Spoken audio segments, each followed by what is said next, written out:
ஓம் அகத்தீசாய நம.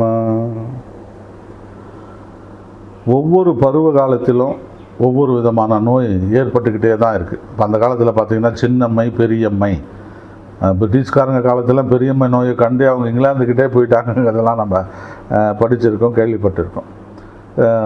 Chicken box அப்படின்னு சொல்லக்கூடிய சின்னம்மை இன்றைக்கும் பருவ காலங்களில் வந்து தான் போகுது. அப்படி பார்த்திங்கன்னா நமது நாடு சந்தித்திருக்கக்கூடிய பிரச்சனைகளில் மிக தீவிரமாக வந்தது 2003 உலகமே அச்சுறுத்திய சார்ஸ் நோய். இப்போ 2006 எடுத்துக்கிட்டிங்கன்னா சிக்கன் குனியா நோய். 2009 H1N1 வைரஸ் பன்றிக் காய்ச்சல் நோய்.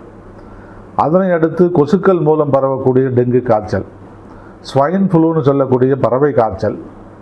அதுக்கப்புறம் வந்த கோவிட்-19, உலகமே மிக கடுமையான பாதிப்பில் இருந்த கோவிட்-19.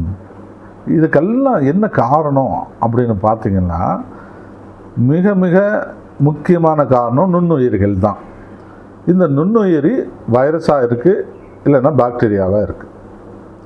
இப்போ இந்த வைரஸ் பாக்டீரியா நீங்கள் ஒவ்வொரு காலத்துலேயும் வந்த சார்ஸ் நோய் ஆகட்டும், சிக்கன் குனியா ஆகட்டும், H1N1 வைரஸ் ஆகட்டும், அல்லது டெங்கு காய்ச்சல் ஆகட்டும், அல்லது பன்றி காய்ச்சல் ஆகட்டும், பறவை காய்ச்சல் ஆகட்டும், கோவிட்-19 சொல்லக்கூடிய கொரோனாவாகட்டும், இதுக்கு எல்லாமே நுண்ணுயிர்கள் தான் காரணமாக இருந்தது. இந்த நுண்ணுயிர்கள் தாக்கக்கூடிய இடம் கல்லீரல், மண்ணீரல், நுரையீரல். இப்போ மூளை காய்ச்சல்ன்றோம், அங்கே என்ன வந்துடுச்சு மூளை காய்ச்சலில் அப்படின்னா அங்கேயும் கிருமி தான், எல்லாமே நுண்ணுயிர்கள் தான். அதனால் இப்போது பல காலகட்டங்களில் நமக்கு சித்த மருத்துவத்தில் இருக்கக்கூடிய நிலவேம்பு குடிநீர் மிக மிக நமக்கு ஒரு பாதுகாப்பான மருந்தாக இருந்தது. இப்போது நிலவேம்பு, வேம்பு, மலைவேம்பு, சிவனார் வேம்புன்னு வேம்பு வகையே 4 வகை இருக்குது. சர்க்கரை வேம்புன்னு ஒரு இனம் இருந்தது, அது பெரிய அளவில் இப்போ இல்லை. இப்போ நிலவேம்பு, மலைவேம்பு, சிவனார் வேம்பு போன்ற வேம்பு குடும்பம் எல்லாம் வைரஸ் தொற்றை அழிப்பதற்கான சிறந்த மருந்தாக இருக்கிறது. நம்ம அம்மை நோய் ஏற்பட்டாலும் வேப்பிலை, மஞ்சள் இலையெல்லாம் பயன்படுத்தலாம், நோய் எதிர்ப்பு ஆற்றல் கொண்டது. அது கூட நிலவேம்பும் சேர்ந்துச்சுன்னா நுண்கிருமிகளை அழிக்கக்கூடிய ஆற்றல் உடையதாக இருக்கிறது. ஒவ்வொரு மழை காலங்கள் ஆரம்பிக்கக்கூடிய காலகட்டத்திலும் இது போன்ற கிருமிகள் ஏற்படுவது இயல்பு.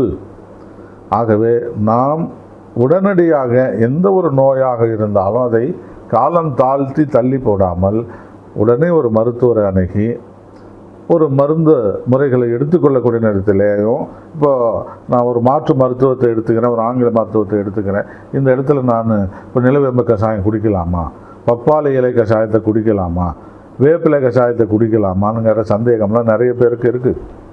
இது ஹெர்பல் மூலிகைகள், அதனால் பாதிப்பு எதுவும் இல்லை. ஒரு மருத்துவர் அணுகிறீங்க, ஒரு நிலவேம்பு கஷாயம் அவங்களுக்கு பரிந்துரை செய்கிறாருன்னா நீங்கள் தாராளமாக எடுத்துக்கலாம். இப்போ கபச்சுர குடிநீர் வேணுமா, தாராளமாக எடுத்துக்கலாம். இப்போது நமக்கு வந்திருக்கிறது என்ன, கிருமி தொற்று. அது வைரஸாக பாக்டீரியா. ஒரு மருத்துவருக்கு போனால் அவங்க பரிசோதனை பண்ணி சொல்லிட போகிறாங்க. அதுக்கான மருந்துரைகள் எடுத்துக்கொண்டாலும் ஒரு வேப்பிலையை கஷாயமாக குடிப்பதற்கோ, ஒரு பப்பாளி இலையை கஷாயமாக குடிப்பதற்கோ, ஒரு நிலவேம்பை கஷாயமாக குடிப்பதற்கோ நமக்கு இங்கே அச்சம் கொள்ள தேவையில்லை. ஏன்னா இது காலங்காலமாக நமது முன்னோர்கள் நமக்கு அறிவுறுத்தி இருக்கிறாங்க. பக்க விளைவுகளற்றது, பாதுகாப்பானது. ஆகவே நம்முடைய சுற்றுச்சூழலை நாம் சுகாதாரமாக வைத்து கொள்ள வேண்டும். இப்போ டெங்கு காய்ச்சல் வரக்கூடாதுன்னு நீர்நிலைகள் நீர் தங்காமல் பார்த்து கொள்ள வேண்டும். நம்முடைய வீட்டிற்கு உள்ளேயும் கூட தேவையில்லாத துணிமணிகள் தொங்கிக் கொண்டிருக்கிறதுன்னா அதை மடித்து வைக்கணும். நம்ம ஆரோக்கியமாக இருக்கணும் அப்படின்னா நம்ம சுற்றி இருக்கிற பகுதிகளிலும் ஆரோக்கியமாக இருக்கணும். அப்படியும் தாண்டி ஒரு பிரச்சனை ஏற்படுகிறது என்றால் உடனடியாக ஒரு மருத்துவரை அணுகி அந்த நோய்க்கான காரணம், நோய் வந்த தீவிரம், அதனுடைய தன்மை, என்ன கிருமி எதுன்னு தெரிஞ்சு எந்த மருத்துவமாக இருந்தாலும் நிலவேம்பு, கபசுர குடிநீர், அதுக்கப்புறம் பார்த்திங்கன்னா நமக்கு பப்பாளி இலைச்சாறு, இவங்களெல்லாம் சாப்பிட்டு பயன் கண்டவர்கள் அதிகம். நான் ஒன்றும் புதுசாலாம் சொல்லலை, ஏற்கனவே நம்ம பயன்படுத்திட்டாவே போதும். ஆனாலும் இங்கே மருத்துவனுடைய ஆலோசனை தேவை என்பதை தெரிந்து ஒரு நோய் வருகிறது என்றால் அதை காலம் தாழ்த்தாமல் உடனடியாக ஒரு மருத்துவரை அணுகி அந்த நோயை தீர்க்க உள்ள வழிமுறைகளை தேட வேண்டுமே அல்லாது நாமளே கைவைத்தியம் பண்ணிட்டு இருக்கக்கூடாது. அது ஆரோக்கியமான விஷயம் அல்ல.